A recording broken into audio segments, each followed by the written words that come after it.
स्वामी। मैं सविता राधा स्वामी।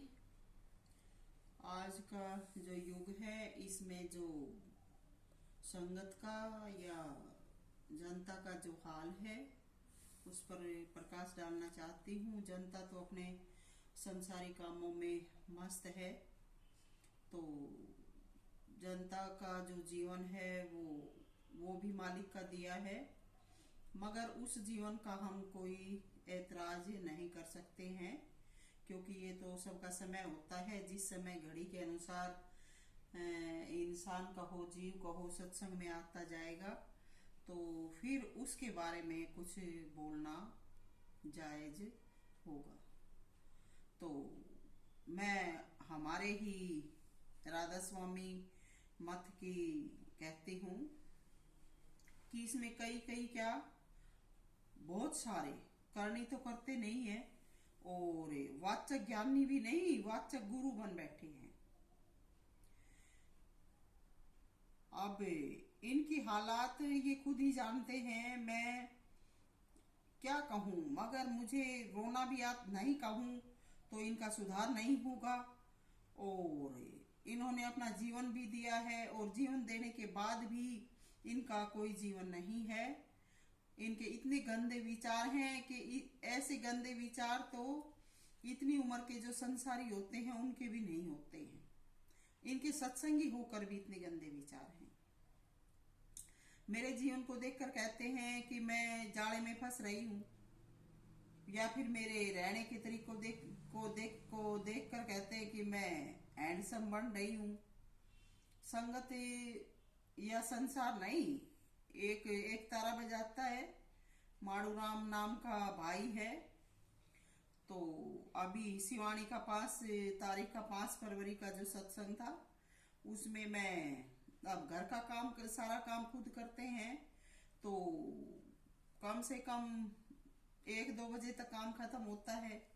अब सत्संग का समय 1 बजे का होता है, इसलिए हम सारा काम पूर्ण रूप में नहीं कर पाते। तो सोचते हैं कि चलो सत्संग भी सुन लेंगे, सत्संग देख लेंगे और साथ के साथ काम भी निपटा देंगे। तो मैं किचन में काम कर रही थी और काम करते करते मैंने सोचा कि चलो लाइव सत्संग पर दर्शन भी कर लें और इनकी शब्दवाणी भी सुन लें। मैंने काम करते करते अपना फोन किचन में ही रख लिया और मैं खाना भी बनाती रही। बीच में मैं अपने कपड़े धो रही थी मशीन से, तो मैं बीच में मशीन को भी संभालती रही। और मुझे इस प्रकार देखकर ये आगे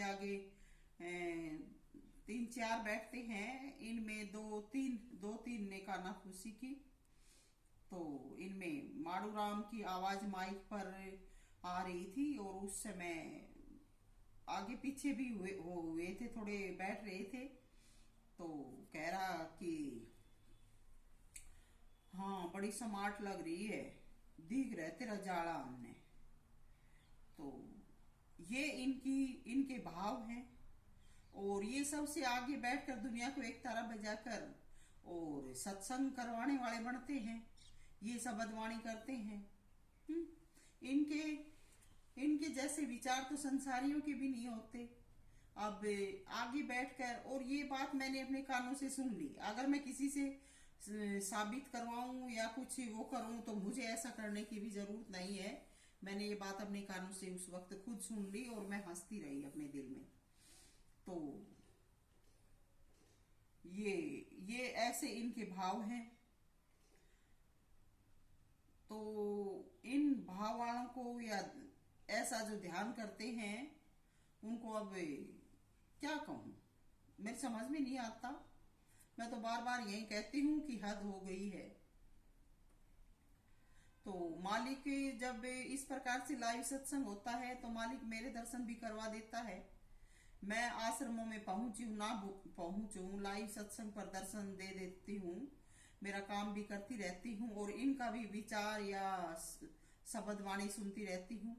मगर शिवानी के सत्संग में शब्द गाते गाते कानों में दूसरे साथियों से कह रहा था कि बड़ी हैंडसम लग रही है, दिख रहा है तेरा जाड़ा। ये बात माइक में सांस की आवाज में भी आ रही थी। तो ये ध्यानी भजनी और दूसरों को सत्संग करवाने वाले हैं। इससे तो आम दुनियादार भी अच्छे हैं।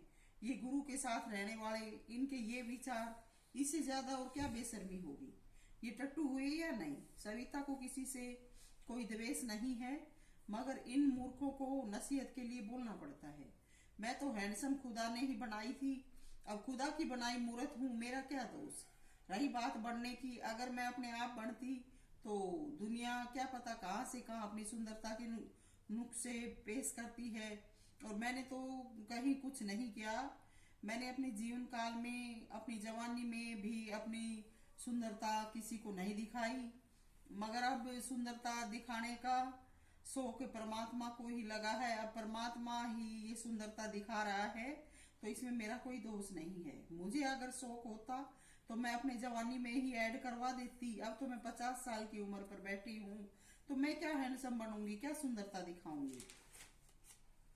और ये शरीर मालिक का दिया हुआ है या मालिक का अपना है, तो इन बुद्धों को पहले संसारी शिक्षा ग्रहण करनी चाहिए।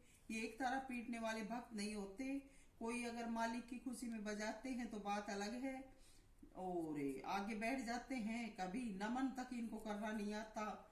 गाते हैं, नसीहत देते हैं, सत्संग को नसीहत देते हैं। सत्संगी को तो बहुत ही अच्छा होना चाहिए। सत्संगी को पर नारी, माता, बहन या बेटी के रूप में देखनी चाहिए। नारी चाहे नंगी नाच रही है, सही इंसान को या भक्त को क्या मतलब। अगर समम अच्छा है तो अपनी आंखें बंद कर ले। अब हम जहां रहते हैं उस जगह का नाम मॉडर्न सिटी है। सब अच्छे से अच्छा जीवन जीते हैं, अच्छा खाते हैं, अच्छा पहनते हैं, और अपनी फुर्सत के अनुसार भजन बंदगी भी करते हैं। और नहीं करते तो जब इनका वक्त आएगा तो ये कर लेंगे, मगर जबरदस्ती या किसी को भी बिना इच्छा के बांधना अच्छी बात नहीं है। जब इंसान की अपनी आत्मा गवाही देती है कि उसे नाम भजना चाहिए, तभी इंसान को समझ आती है, नहीं तो किसी के पीछे लगना भी नहीं चाहिए। तो ये मॉडर्न सिटी है, आज साइंस का युग है, तो मैं क्या इनमें मंगती अपूर्ण बनकर घूमूं। और क्या यही राधा स्वामी की शिक्षा है। साइंस का युग है, लोग चांद को छोड़कर बुध शुक्र पर रहने की सोच रहे हैं। ये उल्लू धरती पर भी नहीं पूछे।